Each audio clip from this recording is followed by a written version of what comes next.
Welcome to Solvetic, your channel to always learn technology easily.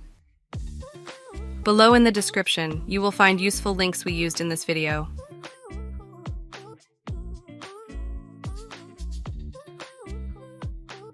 Today in Solvetic, we will see how to change Zoom name on laptop. To start, go to the link we leave you in the video description. When logged in, you will see the user's profile.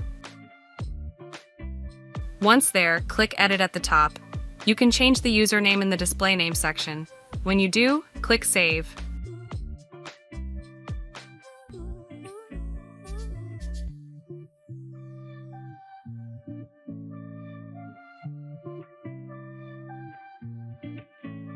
Now it is also possible to open the Zoom app. Click on New Meeting or access an existing one.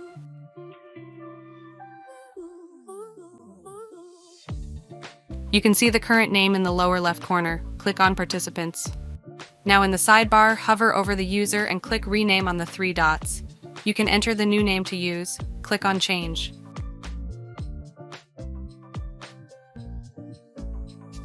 Now you will notice that the name has been updated.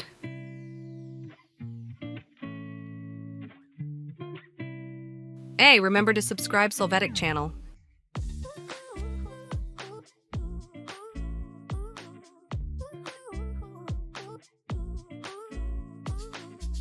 We hope it has been helpful for you. Here are links to watch more videos of your interest and subscribe to the Solvetic channel. Thank you.